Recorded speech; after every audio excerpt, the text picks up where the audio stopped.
This week on The Janeé Show.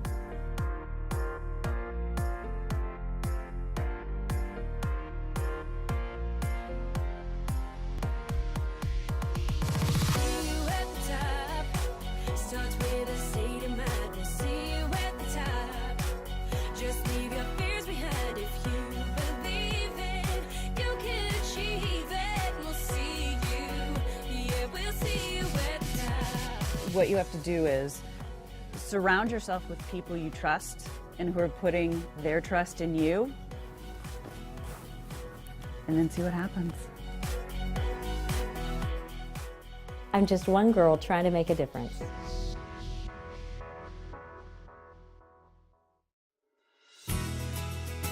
Discipline. What is discipline? To me, discipline is focus. Well, the first thing that pops in my mind is disciplining my children, because I do it often. How does discipline help you achieve your dreams?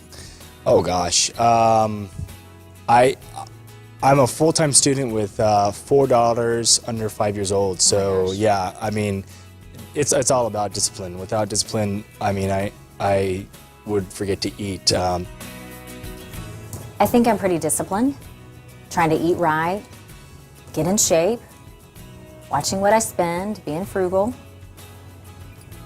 Pretty disciplined. I think you're going to be pretty impressed. Great, let's see what you got in here. We've got some, it looks like, imitation crab dip. I love the imitation crab dip. I think my diet's pretty good. I have a wide assortment in my refrigerator of great nutritious foods. We want to focus on getting things like water. You can do crystal I have a light, bottle of water. which is great, unopened. Looks like the only one in here. Maybe we can add a few, take out some of these sodas, get some more water in there. I love to exercise. Granted, my routine may seem a little odd for some. My yellow dumbbells, I don't think are going to help me get Tim Tebow.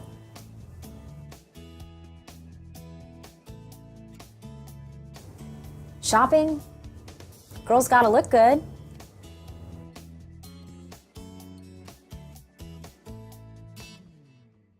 More to come on The Janeé Show.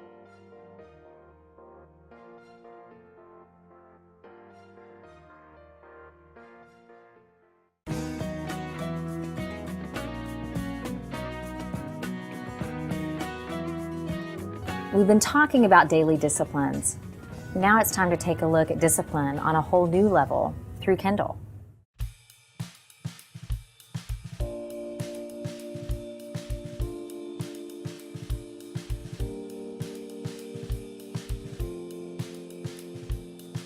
We got a phone call 2 years ago to tell us that Kendall had been injured in a car accident. We were out of town, came in to Dallas and straight to emergency room, and there she was. She asked us, please don't lie to me, tell me, do I have any legs? With that, we knew she was paralyzed and that she couldn't feel. When she first said, someday I'm gonna walk again, did you really think that would ever happen? No, not at all. On the way into Dallas, before we ever saw her, we asked for just the bottom line on what we could expect, and the surgeon said the most we could hope for is that someday she would feed herself. One thing that one of the doctors had told my family while I was in the ICU was that my will and determination will take me further than their science ever could. So I really hung on to that and just sort of stayed focused and kept my eyes on my goal of, hoping to walk again and move forward with that. I currently train 5 days a week. I come in here and I work with Travis for 2 to 3 hours, depending on the day. That sounds like that requires a tremendous amount of discipline. It does carry a lot of discipline, but the impact of my decisions carry a lot more weight now than they did before my accident. So for me, it doesn't feel quite like I have to be so disciplined. It's more like I want to be so disciplined so that I can continue to get better. To watch how much mental discipline it takes for Kendall to attempt to take one step. how much physical discipline for her to get up every single day and go to therapy. And for her, it's paying off. She's doing more than doctors ever thought possible. By coming to Project Walk, I've learned that I can stand on my own. And when you can stand on your own, that makes dressing significantly easier because you no longer have to dress from a seated position. And so, you know, it's just those little decisions each day to get up and continue working on your recovery that, you know, back at home or out with friends or, you know, how in so many different facets, it just makes life so much easier. What is the main thing you've learned through all of this? How amazing and resilient the body is. You know, when I would go into the gym at Project Walk and look around and see other people that are supposed to be completely paralyzed riding spin bikes, walking, crawling, I mean, you name it, there's just so much action going on in there for people that are supposed to be, you know, still, that it's amazing what the body can do. And so I think that's been such an eye-opener for me is, you know, if you really put your mind to it and you dedicate time, you will see results. And I think that's pretty cool because we're all told that's not something that we can hope for.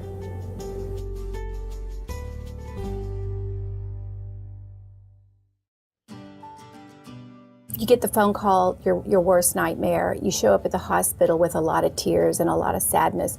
What we found was that Kendall kept all of our spirits up. And we spent 3 months in a hospital laughing with her, watching her friends support her. And really, there's been so few tears in this journey because of her optimistic outlook on this whole process. You know, as I think about the sacrifice, I mean, your two other girls taking off a year of school, what are the sacrifices that you all as a family have made to push? When the two younger daughters got the phone call that Kendall had been injured, both of them got time off for 1 year and quit those jobs and came back home and told Kendall, we will find a place that has recovery in mind and we will stay with you. So they found a place in Carlsbad, California called Project Walk, which was alternative rehabilitative therapy, and off they all three went. So we moved them into an apartment, the girls stayed together, and every day Kendall worked out 3 days a week with her sister's help. The support of my family has been overwhelming from the very beginning. They've been by my side, both of my parents. You know, it took several months off work and my whole family was up there all the time. Sometimes the hospital thought a little too much. After being exposed to Project Walk in California, Kendall felt like we needed a resource like that in DFW. And now she's starting Project Walk Dallas, providing opportunities for other victims of spinal cord injuries to walk again. Join us as we help Kendall take the steps to get Project Walk Dallas off the ground. Visit thejaneeshow.com to learn more. With Kendall's story, it opened my eyes to the level of commitment required to overcome obstacles. Another woman introduced me to the effects of post-traumatic stress disorder. I think an intimate conversation, meeting her where she feels comfortable, will help us get to the heart of the matter. When we were there in Iraq, I had dealt with a few situations where we had to deal with children. And being a mother, it was difficult, some of the orders that we had been given. We knew that some of those children were reporting what we were doing and what we had to the insurgents, and therefore we were told not to speak to them. And we had a situation where a young man kept coming up to one of the vehicles. And after so many situations of him coming up to the vehicles, the people that I was with had told him to back off, and he wouldn't back off. He kept coming back up again. And they were going to shoot him. So when we pulled up again, I was driving, and I shoved him back, and he fell, and he hit his head. This little boy was about the same age as my son. And all he was doing was telling us thank you. And the look in his eyes of confusion and pain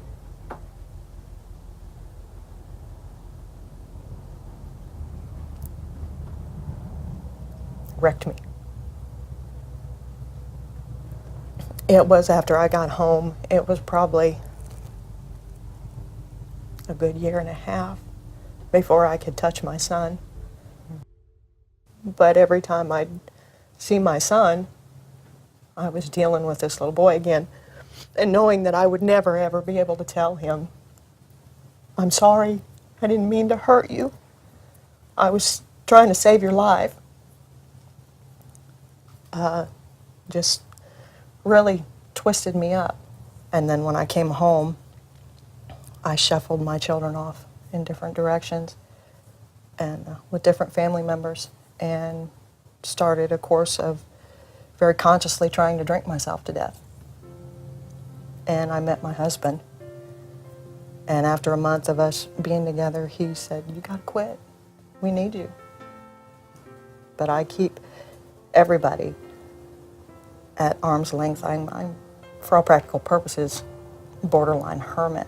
I don't go anywhere because I never know how I'm going to react to a situation. Just because I'm having a good day, if something bangs really loud, I may hit the ground. And when I do that, I get embarrassed. And when I get embarrassed, I get angry. So we just avoid situations. We don't go much of anywhere, do much of anything. We just kind of stay here. Jody is a courageous woman who has served our country, and she struggles secretly with the effects of post-traumatic stress disorder. I am better than I was 9 years ago, but I'll never be cured. And people need to understand PTSD never goes away. You learn to deal with life easier sometimes, but it's always there. So you mentioned that you're just not the same person, and from what you've described, I mean, when you came home and not being able to hug your son, and not that same kind of intimacy as you had before with your children, and not wanting to leave the house and being a hermit, you sacrificed so much. I sacrificed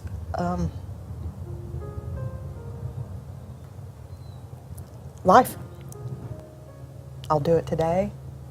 I'm sacrificing right now my safe place by letting you folks into my home. And why are you doing that?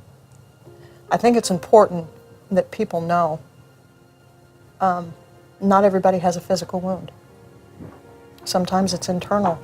And just because you think they're being a jerk, it may not be what's going on. You need to look beyond the surface and get to know somebody before you make an instant reaction, an instant judgment call about someone or a certain situation. I'm absolutely petrified right now. I'm shaking. But if I don't do it, who's gonna? Sometimes you have to expose yourself, no matter how much it's gonna hurt. People take for granted how much the men and women serving our country give. I did, but not anymore.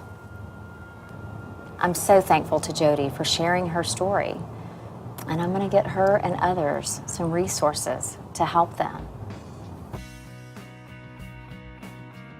So tell me, what is Grace After Fire? Grace After Fire is a nonprofit. It's a 501c3 that helps women veterans help themselves. What does that mean? Right now in this country, we have almost 300,000 women vets who've seen combat. It's like we have the perfect storm of women veterans, young women vets, 60% are under the age of 30, who've gone to Iraq and Afghanistan, and now they're coming back and trying to reintegrate back into society. There has been a system or a safety net set up for our male veterans, but unfortunately, again, that was built around a male model. So as these young women who've seen combat come back into the society, sometimes there's a gap in service for her in those traditional structures that were built around the male model that was the vet. And so what Grace After Fire does is it tries to fill that gap and act as a safety net. And we do it 3 ways. We have an online system, graceafterfire.org. You can go online. We have a Grace Garden in the back. You register and you can talk to other female vets about anything that's happened. We have a 1-800 number. We're not a crisis hotline. We're not caseworkers. But you can call up and you can talk to a vet, female vet on the other end, and she has good accesses to resources for their vets. And then the third way is that I have actual, what I like to call heels on the ground versus boots on the ground, of women who work in high veteran populations. I have a Dallas gal, Fort Worth gal, one down in San Antonio, and one down in Killeen. And I'm trying to get one down in Harris County in Houston. Thank you for all that you're doing with Grace After Fire and just really an ability to help those women veterans. Yes. Thank you. Thank you for having me. Still to come on The Janeé Show.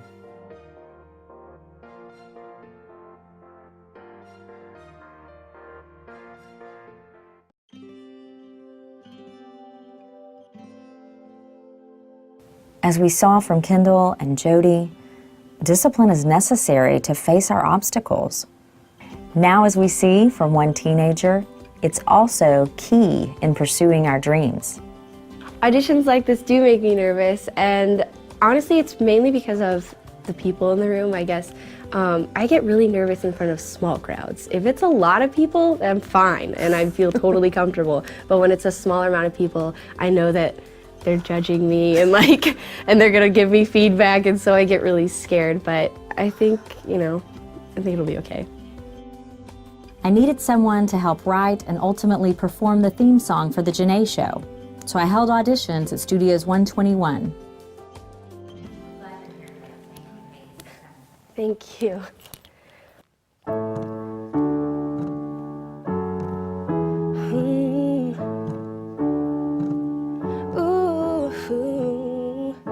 You think you got a ways to go to get to the place where you've always hoped, but it's not so far. If you look in your heart, you will know it's always there. And so we'll see you at the top.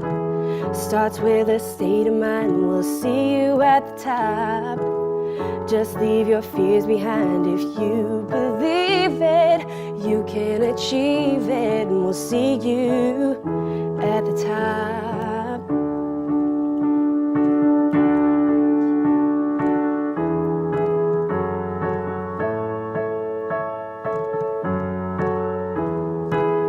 Searching for that inspiration to push you to your destination. If you keep the faith, every day you will know nothing compares when we see you at the top. Starts with a state of mind. We'll see you at the top. Just leave your fears behind. If you believe it, you can achieve it, and we'll see you at the top. I'm humbled. I thought I had a clue of what discipline was and realized I didn't. There is no such thing as a small discipline. If you really put your mind to it and you dedicate time, you will see results. If I don't do it, who's gonna? Sometimes you have to expose yourself, no matter how much it's gonna hurt. Yeah, we'll see you at the top.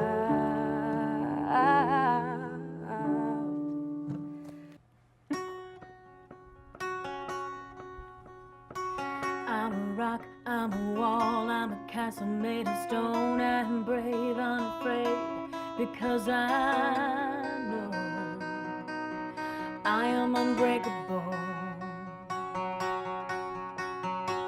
I'm strong, I'm tough, I'm an army of one. I can stand up tall, take it all, and then some.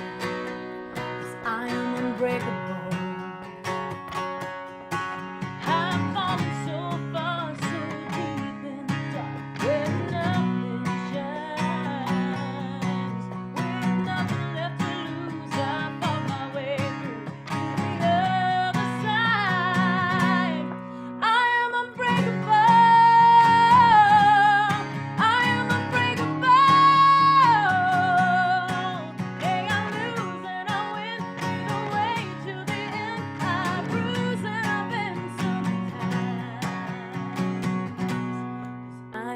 unbreakable. When the cracks in the ground try to swallow you in, when the rivers overflow and your faith wears thin.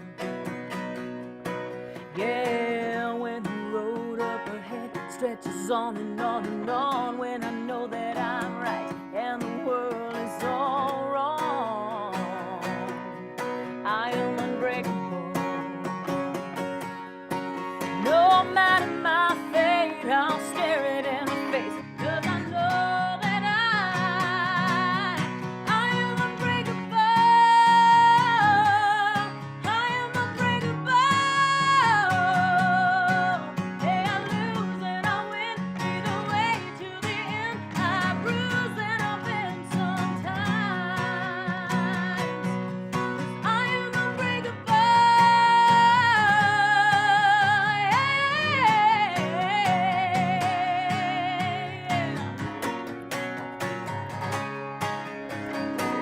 I'm a rock, I'm a wall, I'm a castle made of stone. I'm brave, unafraid, because I know